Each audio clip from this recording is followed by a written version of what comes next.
So you're interested to get a Triumph Trident 660, this motorcycle right here in front of me. A beautiful 660cc triple cylinder motorcycle making 80-something horsepower, pretty reasonably priced. But you may be asking yourself, is it a little too much for a beginner rider? Well, that question is actually quite nuanced, and I'm very glad you asked, because in today's video, I'm going to cover everything I can think of as to whether or not a beginner should start on the Triumph Trident 660, whether this motorcycle is too powerful, too expensive, too heavy, or too ergonomically challenged for a beginner rider to approach. So let's swing a leg, let's talk about this machine, and let's go take it for a ride. But before I do, I'm actually giving away this Triumph Trident 660. Head down to the link below to my website, yammynoob.co, and check out all the ways you can get entered to win this machine. Right now, we have 5x entries for every dollar you spend on the store, plus every order over $150 is going to get a free t-shirt. But this is for a limited time only. November 20th, 2023 is the last day you have to get your chances locked and loaded to win this fantastic machine. So if you've been eyeballing a Triumph Trident 660, why not make your dream a reality? Go and check it out on yammynoob.co. Get your entries locked and loaded to win this really cool little motorcycle. Now, let's swing a leg and let's talk about whether you, as a beginner, should get this motorcycle. It doesn't start. It's in first gear. Duh. Come on, Yam. You'd think with all my experience, I would know that, but I guess not. So the first thing that comes to mind for a beginner bike, and rightfully so, is power. Is it too powerful? And power is a very nuanced topic, because not all power is the same, right? And not all engine displacements are the same.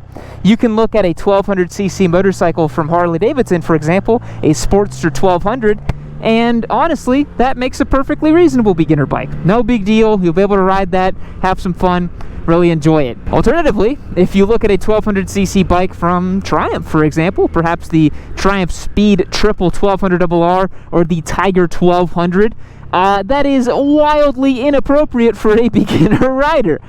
So not all power is the same, not all displacements are the same, and I don't want you guys to think that just because you get one specific type of displacement that you're not going to be able to ride the bike. So this Triumph 660cc's of displacement, 3 cylinders. Is it as fast as an R6, a 600cc with 4 cylinders? Is it as fast as an MT-07 with 689 cc's and 2 cylinders? Well, it's actually much closer to a parallel twin naked bike, much like you have been probably recommended to in forums, stuff like the SV650, the MT-07, the Ninja 650. All these motorcycles make perfectly reasonable motorcycles to start on. This Triumph I would rate as 15% zestier than an SV650, an MT-07, or a Ninja 650. Because it's a 3-cylinder, it's actually somewhat fast. And our whole perception of motorcycling has really gotten quite messed up because we now consider 80-something horsepower to be a beginner bike. I'll be honest, I really don't think this is quite a beginner bike. This, to me, falls in the beginner plus category for its power. This is something I would recommend to someone who's maybe over the age of 25, maybe someone who has had some previous fast vehicle experience. Maybe you've owned a couple sports cars, and maybe you are familiar with handling power. I would not recommend this motorcycle to someone under the age of 25, has never owned a fast vehicle before, has no motorcycling experience. This is a little too leery to start on. And the cool thing is, if you want this look, you can go to Triumph's website and check out their new Speed 400. I am not a Triumph salesman. I don't get any compensation from Triumph, much as I wish I would for all the years I've sold so many of their bikes, but I don't get paid a dime from Triumph. But if you want something that looks like this but is more beginner appropriate, that's where I would look if I were you personally. That would make a lot more sense for the beginner rider. So again, power is nuanced. It's not a one-size-fits-all. I think you definitely have to ask yourself what you're willing to tolerate in terms of power. You have to ask yourself what kind of power you want and the nature of that power, right?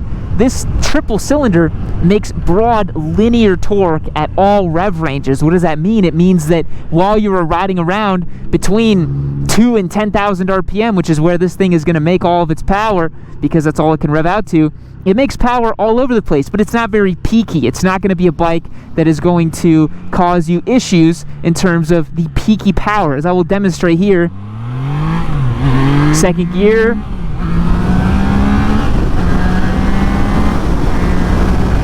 Every gear feels nice and linear and the same and, you know, very controlled, right?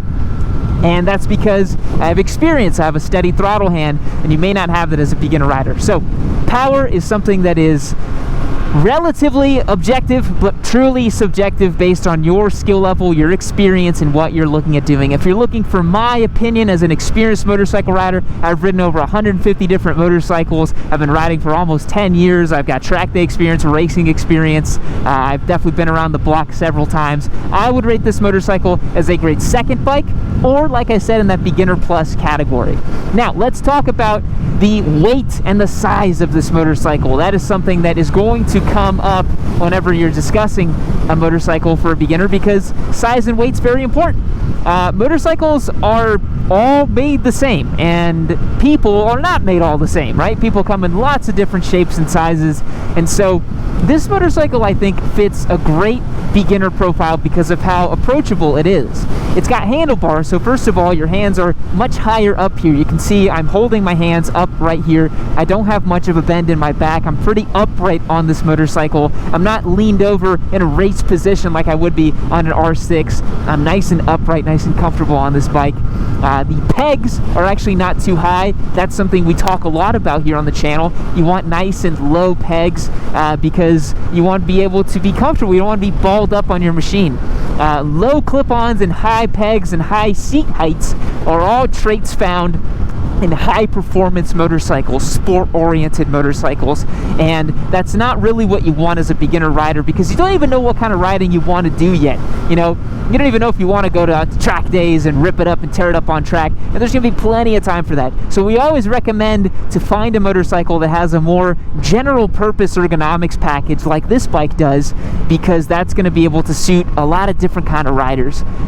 In terms of weight, this motorcycle weighs a little bit over 400 pounds. I think that is relatively approachable for a beginner rider. If you are a female or someone who is a little bit on the smaller side, this may feel a little bit heavier for you, but I really do think that this bike does feel relatively adequate for a beginner rider in terms of its size and stature.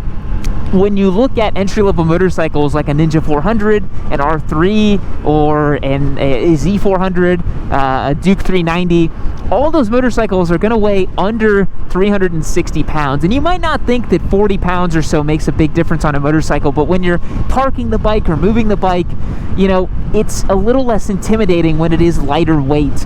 It's also why we recommend, you know, very humble and simple dual sports as first motorcycles. They tend to be low in power, lightweight, although one of the trade-offs is they are a little bit bigger in stature despite being a lighter weight.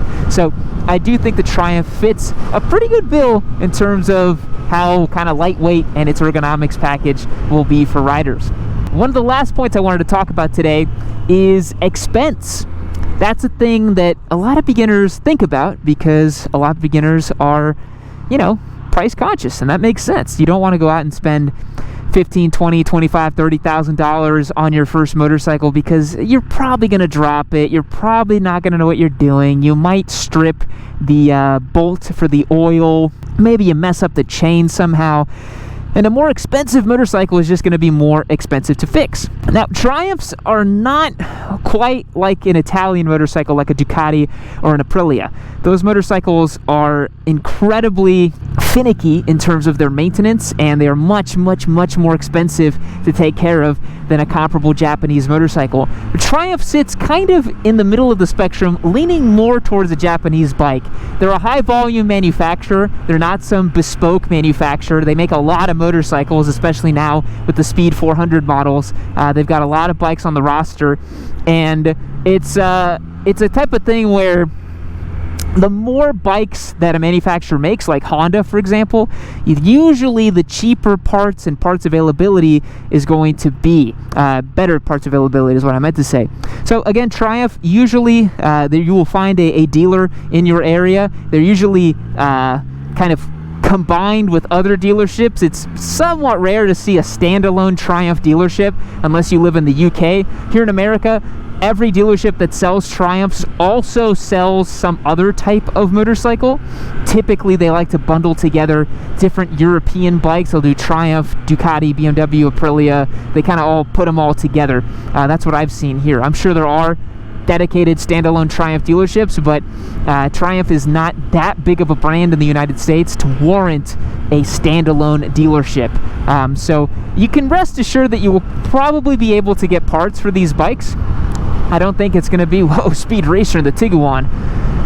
It's probably going to be pretty easy to find parts, but it comes back to the expense, right? It's going to be a teensy bit more expensive than a Japanese bike. You know, you get something like a Yamaha WR4 250, you know, little dual sport bike, or an R3. Dude, parts are going to be like, it's like $12 for some, you know, case cover, or like $15. Everything is so cheap on those bikes, which is really nice.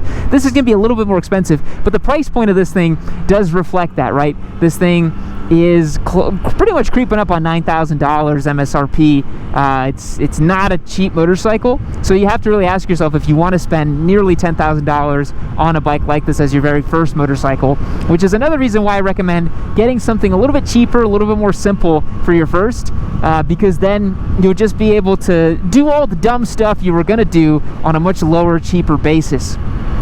So, you know, if you get a little Ninja 300, tool around on that for a year, it's going to cost you basically nothing, and you'll make all the same mistakes. You'll drop the bike, you'll mess up the drain plug, you'll screw up the chain, you'll try to take the rear wheel off and somehow mess up the spacers, you know, all kinds of random stuff that happens to beginner riders that you're just like, what, how did you even manage to do that?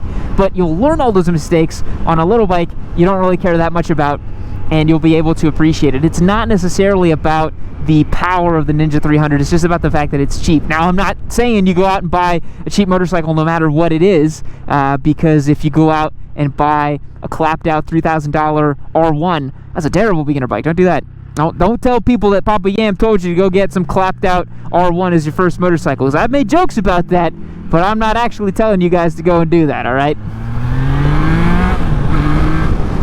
Yeah, that's a lot of juice on tap. I don't know if I would be like, yeah, first time rider, friggin' jump on this thing, dude, go crazy. That's a good amount of power. I don't know, dude. I don't know. I think you guys should really consider carefully if you're wanting to get this as a very first motorcycle. I mean, look up the 0 to 60 specs, look up the top speed, look up the torque. You know, this is not a toy. This is a serious motorcycle, and I'm really glad that Triumph does not build this as their entry-level bike anymore. They used to, before the Speed 400 came out. This was Triumph's cheapest, most accessible motorcycle, and they would often say, oh yeah, this is the entry point into the brand. A little bit of a press X to doubt moment there for me, I'm not gonna lie. I'm kind of like, you know, I'm not really sure about that Triumph. That's not really what we signed up for, you know, as beginner riders. I will say, one very big point in the column of the Triumph Trident being a beginner plus motorcycle, the throttle is very forgiving. It's actually really difficult to wick the throttle and have something crazy happen. If you're gentle with the throttle, it really rewards smooth, easy kind of inputs. If you're a little jerky with it, it's actually pretty forgiving. You can see I'm kind of just like whacking it open a little bit, and it's kind of like, okay, like, don't do that, but I'm not going to give you the power you're asking for. You have to be up in the rev range, just kind of just like, you know, squeeze on it for no good reason. Just be a complete dummy with it, and then it will happily oblige. But folks, that's gonna wrap up my thoughts, I think, on the Triumph Trident being a beginner bike or not. Let me know what you think down below in the comments. Did you start on this motorcycle? Do you think other people should or could start on this motorcycle? I'm always happy to hear differing opinions, so let me know down below. Comment down below for me. I'd like to consider my video comment sections not a nuclear wasteland, but an open forum for discussion and human harmony and compatibility. Why don't we try for something like that? So folks, with all that being said, thank you so much for watching today's video on the Triumph Trident being a good beginner bike or not, and we will catch you in the next one. See ya.